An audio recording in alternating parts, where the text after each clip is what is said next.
Hello, YouTube. How you guys doing? I'm Nathan, aka Traitor to the Living.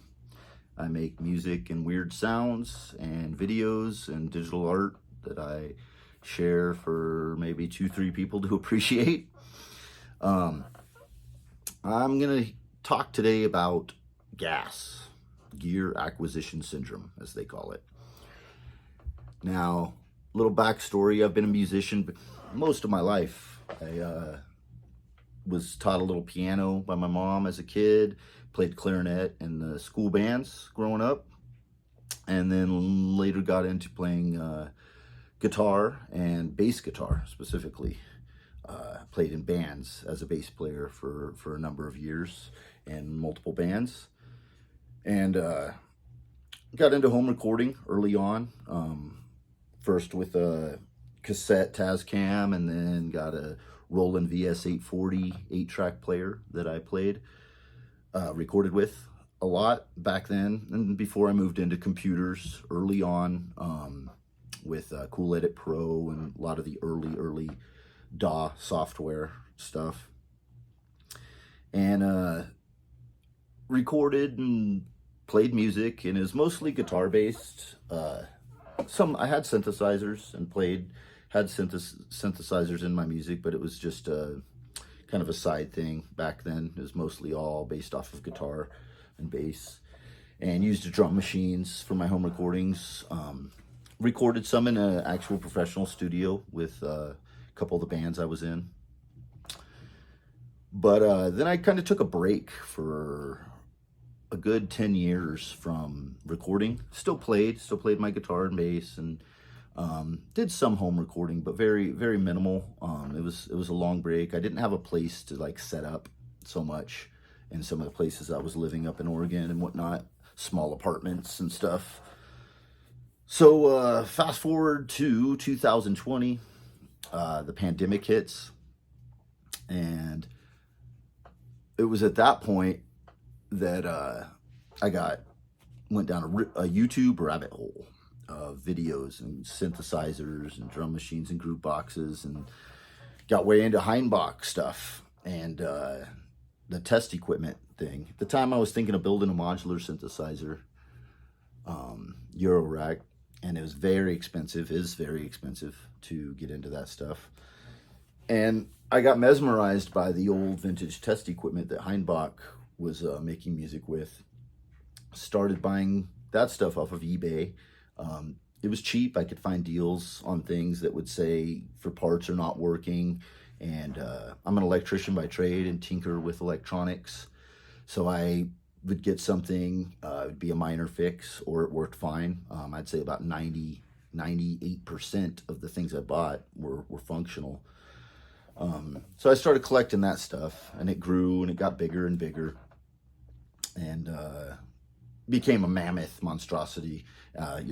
As some of you know who follow the channel, the End of the World machine that I've made multiple videos with. So actually right before that, or around that same time, I acquired the Moog, grandmother, along with the Mother 32 and DFAM, which I started learning deeper synthesis and learning how to make patches and getting into that thing. Then simultaneously enrolled into the test equipment, which grew and grew and grew, and I started acquiring more other gear, other synthesizers, drum machines and such, both older, new equipment, and kind of just went overboard with gear. Started building and building and building. And it was at that point we moved, and I was able to have a larger space for my equipment, which seemed like a great thing, because then I could have everything set up. I had plenty of room and space for everything, and it was awesome. And I took a break at that point from acquiring more gear, and just focused on what I had at that time, and made a lot of music. It was a very prolific period as far as writing, recording. There's lots of videos I've posted of finished tracks with the video with the visuals that I made to accompany that, that you can find here on the channel. Then as time went on, I don't know, there was about an 8-9 month period where I didn't really buy a whole lot, you know, maybe a pedal here or there. And it was a conscious thing to stop getting so much and just focus on really mastering the equipment that I had. And it led to a lot of creativity. And like I said, a lot of music being made. And I really like a lot of that music that I was making then. So then it was probably close to the beginning of this year, actually the end of last year, where I started making some more purchases again. I got the BARP 2600, which is an amazing synthesizer, by the way. And then kind of escalated, and I got a whole bunch more new stuff, from Electron boxes to old vintage equipment and synthesizers and drum machines and samplers, tons of samplers. And it's just escalated and escalated to the point where it's just overwhelming. And, you know, with GAS, with gear acquisition syndrome, you just want more. You know, you'll get something new, and that when that buzz, that high wears off of that, which can be pretty quick after you get it, you're already on to the next thing, watching videos on something else, some older piece of gear that can add more to my sound, give me some warmth, give me some of that analog magic to the newest cool, whether it be the microcosm or the, you know, new synthesizer, the mini freak over here, or like, you know, it just goes on and on and on. There's always something new or something cool. And YouTube is kind of a bad place for if you have that problem, because it's just like an endless supply of material to feed your GAS. And it can become too much, to where if you're like me, you know, you go all in. I go all in on something. If I'm into it, I collect it, I get into it, and I'm you know, full bore. But the problem is that the music, the creation process tends to suffer in that, because you get more stuff, you haven't learned how to use it fully yet. Something else comes in, you start using that, but haven't used it, you mastered it in any way, shape, or form. You've just learned the basics and start using it, but then you get something else. So sorry this video is so long. If you watch this whole thing, I appreciate it. I just wanted to kind of address, I was thinking about doing a studio tour, and then I've been thinking about this for a while for the new studio, is doing a tour, because it's really cool space. It's still a work in progress, will always be a work in progress, but you know, things just pile up, and I mean, I'm going to give a little walkthrough here at the end of this video so you can kind of see what I'm talking about. But basically, it stifles creativity, at least in my case, and I think others, to have too many options, too much to get started and going. And it's just not necessarily a great thing. Lots of people, you know, you watch these videos and see these studios full of gear, and you're like, oh man, I want to have a bunch of outboard equipment and all this stuff. Where the truth is in most cases, you're not going to use all that stuff. Not at one time or on one track you're working on. And is it nice to have all these options? It is. It's, you know, it's amazing to be able to just pull things out and have a million different sounds and different things you can do. It's truly amazing. But it's also hinders your creativity a lot. It makes it so that you cannot focus just on making your music, where when I had kind of a more limited some stuff and just set myself to just this amount of equipment and make music, which is the way to do it. And something I'm working on is to be able to just take a few pieces. Like right now I have the Electron Trinity here, the Dark Trinity. And then I was the Mini Freak, and I wanted to work on just 4 or 5 songs just with those. But the problem is then I get in the MPC X Special Edition and the SP4 MK2 and just more gear coming in. And then I'm like, well, I got this, I got to spend time on this. And then you try and divide your attention. So, you know, it's a discipline thing. But in the end, it's good and bad. There does come a time where it's just too much. And as I do a walkthrough through this studio space, you'll see that it's ridiculous. It really is. When you look at the amount of equipment and gear in here, it's too much. And over the last few months, I haven't made much music because of it. Now, granted, I work 10 to 12 hours, 5 days a week as an electrician, and I'm raising 2 children by myself as a solo dad. So that I cut myself a little bit of slack there for the time that I have. But even when I have like my Sundays that I come down into the studio, and where I used to be able to just knock out music, now it's like this whole shuffling and trying to figure out what I want to use, what I'm going to use. And anyhow, gas, it can be bad, and it can really hurt your creativity. And I just wanted to talk about it a little bit. I came down here today and I was planning on working on some music, and instead I spent a couple hours cleaning up, organizing, trying to get stuff set up. But I guess if you made it through this far, thank you. I appreciate it. Please give a like and watch some of the other videos, help the channel grow possibly. I do plan on putting up a lot more music. There's another project I'm doing that's more acoustic based and with sampling that doesn't really fit the Traitor to the Living aesthetic. So I may start another channel for those projects.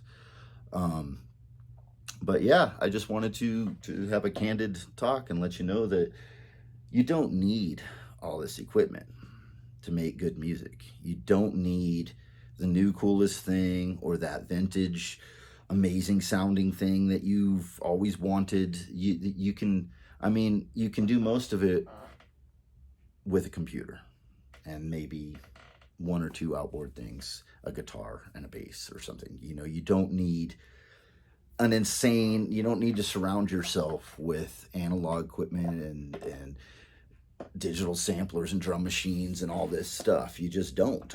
You're going to be able to do more and be more creative with limitations than you will with endless options, which was kind of the point of me wanting to get into this, was to get away from the computer, because the options of the DAW were just, you could do so much on the computer that I thought, you know, oh yeah, a DAW-less setup, which I enjoy. I really enjoy working with hardware, but there's the dark side of that if you go too far down the rabbit hole. So beware.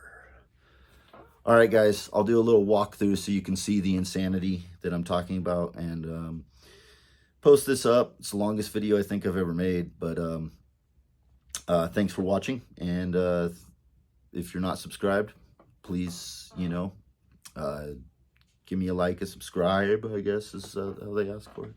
Anyhow, thank you. Have a great weekend.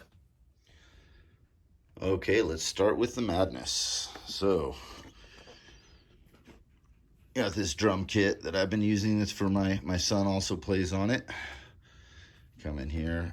It's when I say it just starts piling up equipment, like guitars and basses, organs, and a bunch of keyboards. I got some of the guitars on there, drum machines, more drums, stuff for sampling, tapes and VHS and CDs and things that I used to sample from, reel-to-reels.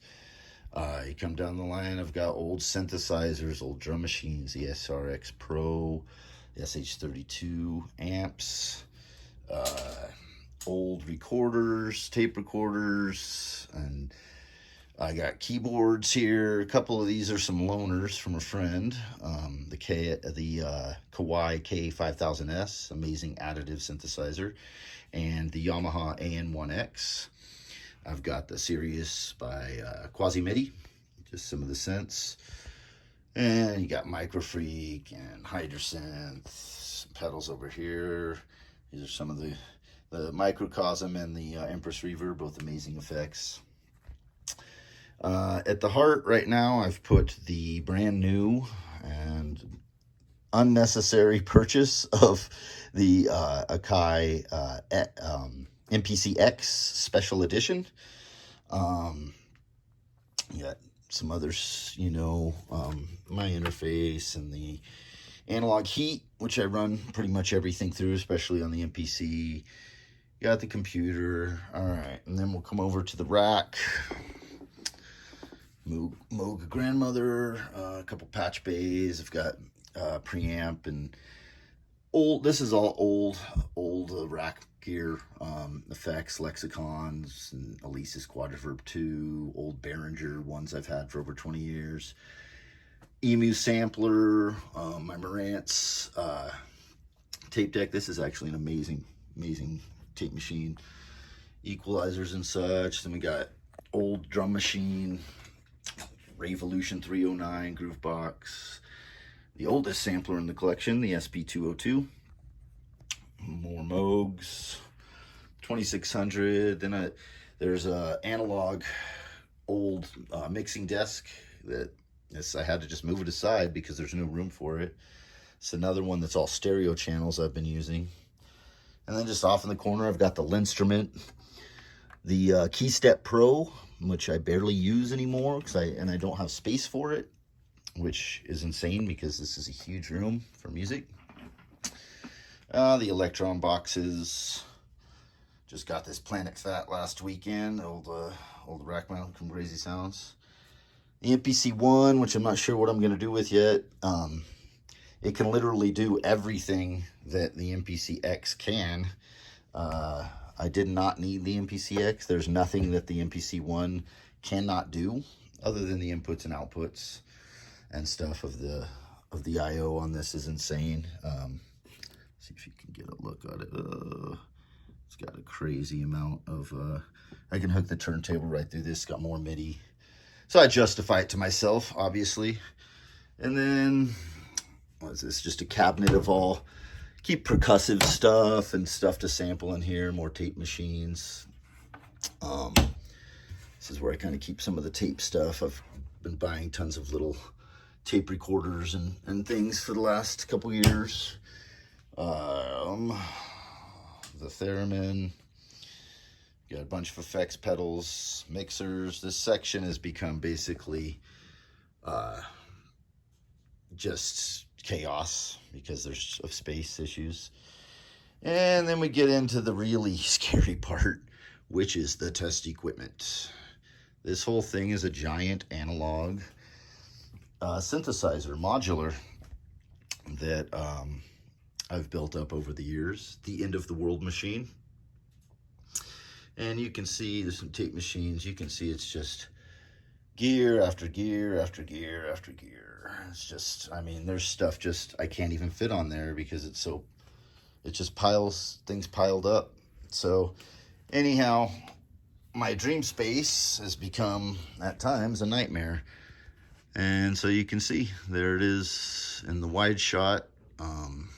Just an amount of gear that just is just ridiculous and honestly kind of embarrassing.